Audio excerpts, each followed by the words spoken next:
ကျွန်တော်ခရိယန်အသက်တာမှာတန်ရှင်းသောဝိညာဉ်တော်မြတ်ဖျားဟာအလွန်အရေးကြီးပါတယ်။ဘာကြောင့်လဲဆိုတော့တန်ရှင်းသောဝိညာဉ်တော်မြတ်ဖျားရဲ့ကျေးဇူးတော်မရှိရင်ကျွန်တော်တို့ဘဝဟာဖျားကိုယုံကြည်တဲ့အစစ်မှာပဲရှိနေမှာဖြစ်ပါတယ်။တသက်ခံတဲ့အစစ်မှာမရှိပါဘူး။တမန်ကျမ်းစာရဲ့အထောက်အထားကိုကြည့်မယ်ဆိုလို့ရှိရင်တမန်တော်ကြီးတွေကသခင်ခရစ်တော်ကိုယုံကြည်ပါတယ်။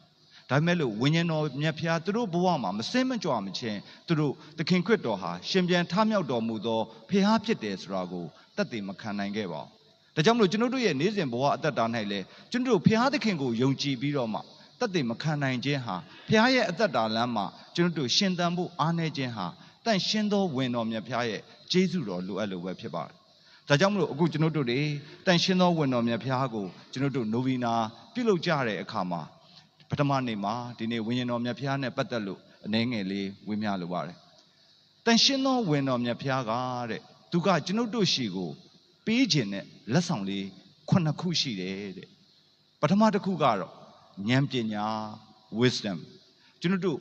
ဝိညာဉ်တော်မြတ်ဖျားကကျွန်တော်တို့တူးစီကိုဉာဏ်ပညာပေးခြင်းတယ်။ကျန်တဲ့9ခုကိုကျွန်တော်တရက်ပြီးတရက်ဝေမျှသွားမှာဖြစ်ပါတယ်။ဆိုတော့ဖျားပေးခြင်းနဲ့ဉာဏ်ပညာဆိုတာဘာလဲလို့ကျွန်တော်တို့ဒီနေ့ဝေမျှလိုပါတယ်ကျွန်တော်တို့ဘဝမှာအသိတွေရှိတယ်ဉာဏ်ပညာဆိုတာအသိဖြစ်ပြီးဒီအသိတွေမှာ level အမျိုးစုံရှိတယ်ဥမာလေးတစ်ခုဆိုလို့ရှိရင်တလိษံလေးတွေဆိုလဲတလိษံအသိရှိတယ်အဲ့ဒါကဘာလဲဆိုရင်ငါစားရမယ်ငါအိပ်ရမယ်ငါမေထုံမိဝဲရမယ်ဒါဟာတလိษံအသိဖြစ်တယ်အဲ့တလိษံအသိလေးတွေကိုကျွန်တော်တို့လူသားတွေကသိကြကျွန်တော်တို့ဗိုက်စားတယ်ဆိုလို့ရှိရင်ဟာငါဗိုက်စားလာတယ်လို့သိတယ်ငါဟာအိတ်ချင်တယ်ဆိုရင်အိတ်ချင်တယ်ဆိုတဲ့အရာသိတယ်ဒါဟာကျွန်တော်တို့ဖန်ဆင်းကံတတ္တဝါလေးတွေကနေပြီးရှိထားတဲ့အသည့်တစ်ခုဖြစ်တယ်ဒါပေမဲ့အဲ့ဒီအသည့်ထက်နောက်တစ်ဆင့်ကကျွန်တော်တို့လူမှာဘာရှိလဲဆိုတဲ့အခါကျရင်သင်ကြားတက်မြောက်လာတဲ့ intellectual knowledge လို့ခေါ်တဲ့ကျွန်တော်တို့တက်မြောက်လာတဲ့သိတဲ့အသည့်တရားတစ်ခုဖြစ်တယ်ဒါကြောင့်မလို့ကျွန်တော်တို့ရဲ့ဘဝအသက်တာမှာဒီပညာနဲ့ပတ်သက်လို့ကျွန်တော်တို့တွေလေ့လာသင်ကြားရင်းနဲ့သိရှိရင်းနဲ့ကျွန်တော်တို့ဘဝအတွေ့အကြုံတွေကနေသိလာတဲ့အသိရှိပါတယ်။ဒါပေမဲ့ဖျားပေးတဲ့ဉာဏ်ပညာကြတော့အဲ့ဒါထဲပို့ပြီးတော့သိရတဲ့အသိဖြစ်ပါတယ်။ spiritual knowledge လို့ခေါ်တဲ့ဖျားဖော်ပြလို့တဲ့အရာတိုင်းကိုသိနိုင်တဲ့အသိတရားဖြစ်ပါတယ်။အဲ့ဒီဟာကြတော့ကျွန်တော်တို့မြင့်သွားပါတယ်။ဘာကြောင့်လဲဆိုတော့တလိษံလေးတွေသိတဲ့အသိလို့ကျွန်တော်တို့သိတယ်။ကျွန်တော်တို့သိတယ်လူသားအသိလို့တလိษံမသိတယ်လို့ကျွန်တော်တို့ဓာတ်ထက်ပိုးပြီးဖျားသိလို့တဲ့အသိကိုကျွန်တော်တို့ဟာလူသားတစ်ယောက်အနေနဲ့ကြိုးစားဖျားသခင်ရှိကကျေးဇူးတော်နဲ့ဝိညာဉ်တော်မြတ်ဖျားရဲ့လက်ဆောင်ပါမှကျွန်တော်တို့ရရှိနိုင်မှာဒါကြောင့်မလို့ဒီဝိညာဉ်တော်မြတ်ဖျားရဲ့ဉာဏ်ပညာကိုရရှိလာတဲ့ဒီ wisdom ဉာဏ်ပညာဟာဘာပေတံနဲ့တိုင်မလဲဆိုတဲ့အကြောင်းအရာလေးရှိပါတယ်ဝိညာဉ်ရေးဆိုင်ရာပုဂ္ဂိုလ်တွေကအချက်၃ချက်ပြောပါတယ်ပထမကတော့ဖျားပေးတဲ့ဉာဏ်ပညာတဲ့ကျွန်တော်တို့ရှိမှရှိလာတယ်ဆိုရင်တဲ့ cognitive wisdom လို့ခေါ်တယ်အဲ့ဒါကဘာလဲဆိုတဲ့အခါကျရင်အမှန်နဲ့အမှားကိုခွဲခြားနိုင်တဲ့အသိတရား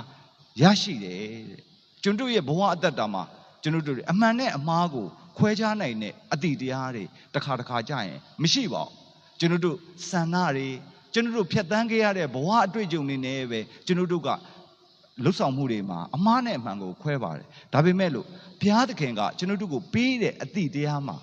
ဘာပါလဲဆိုတဲ့အခါကျရင်အမှားနဲ့အမှန်ကိုခွဲခြားနိုင်တဲ့အသည့်ကိုပေးပါတယ်တဲ့အဲ့ဒီအမှားနဲ့အမှန်ကိုခွဲခြားနိုင်တဲ့အသည့်ကိုနောက်တစ်ဆင့်ကဘုရားပေးတဲ့ဉာဏ်ပညာမှာဘာနဲ့ပေးတဲ့အတိုင်းလဲဆိုရင် reflective wisdom လို့ခေါ်တဲ့ကိုပြန်လဲသုံးသက်တဲ့ဉာဏ်ပညာကိုတန်ရှင်းသောဝိညာဉ်တော်မြတ်ဘုရားကပေးပါတယ်တဲ့ awarenessကျွန်တော်တို့တွေသိတဲ့အရာတွေအများကြီးရှိတယ်ဒါပေမဲ့လို့ကိုပြန်လဲစမ်းစစ်ပြီးမှသိလာရတဲ့အရာဟာဘုရားသခင်ပေးတဲ့ဉာဏ်ပညာဖြစ်တယ်ဘာကြောင့်လဲဆိုတော့ကျွန်တော်တို့တွေတွေးခေါ်စဉ်းစားတဲ့အခါမှာကျွန်တော်တို့ကအပြင်အရာတွေကိုအများကြီးစဉ်းစားတယ်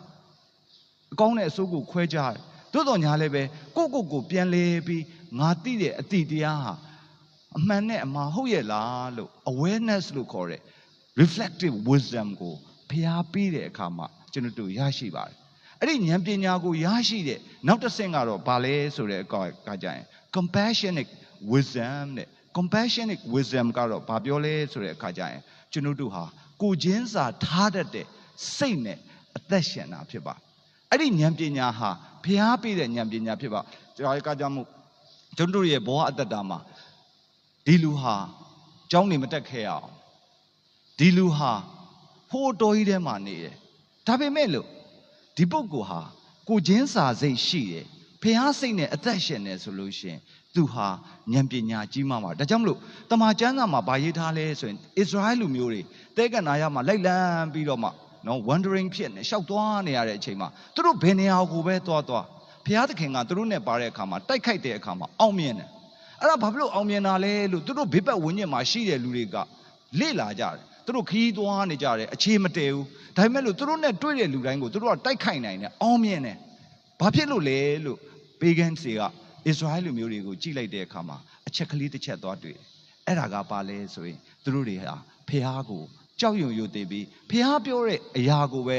ဥဆောင်ပြီးမိုးစေရဲ့အောက်ကနေသွားတဲ့အခါမှာသူတို့ရဲ့ဘဝတွေမှာအောင်မြင်ခြင်းတွေတွေ့ရတဲ့အခါမှာတဲ့ဘေးပတ်ဝန်းကျင်မှာကြည်နေကြတဲ့လူတွေကဣသရေလလူမျိုးတွေကိုကြောက်ရွံ့လာကြတယ်တဲ့ဘာကြောင့်လဲဆိုတော့သူတို့ခွန်သူတို့အားနဲ့ရနေတာမဟုတ်ဘူးသူတို့ထာဝရဘုရားကိုအားကိုလို့ထာဝရဘုရားသခင်အဖြစ်သူတို့ဟာဒီအရာတွေအားလုံးကိုအောင်မြင်မှုတရဖူရတယ်ဆိုတာကိုတမန်ကျမ်းစာမှာမှတ်တမ်းတင်ထားတယ်ဒါကြောင့်မလို့ခရစ်တုသခင်၌ချစ်ခင်လေးစားပါတော့ဘာသူဓမ္မမိတ်ဆွေပေါင်းတို့တန်ရှင်းသောဝင်တော်မြတ်ဖျားရဲ့ပထမဦးဆုံးနေ့မှာဘုရားသခင်ရှိမှဘုရားပေးတဲ့ဉာဏ်ပညာကိုတောင်းခံကြရအောင်ကျွန်တော်တို့ရှိထားတဲ့ဉာဏ်ပညာကတော့ကျွန်တော်တို့တွေလူသားကနေဖြစ်ပေါ်လာတဲ့ဉာဏ်ပညာကျွန်တော်တို့လေ့လာလို့ရရှိတဲ့ဉာဏ်ပညာဒါပေမဲ့လို့ဖျားပေးတဲ့ဉာဏ်ပညာကတော့သူ့ကိုကြောက်ရွံ့ယိုသေးပြီးကိုချင်းစာစိတ်၌အသက်ရှင်ခြင်း၌ကျွန်တော်တို့တွေတနေ့တခြားတွေးရှိလာတဲ့ဉာဏ်ပညာဖြစ်ပါတယ်ဒါကြောင့်မလို့ဒီနေ့နိုဝင်ဘာရဲ့ပထမဦးဆုံးနေ့လေးမှာတန်ရှင်းသောဝင်တော်မြတ်ဖျားပေးတဲ့ဉာဏ်ပညာကိုကျွန်တော်တို့ဘဝမှာခံယူရရှိပြီးကိုရောရှင်ရဲ့အသက်တာလမ်းမှာ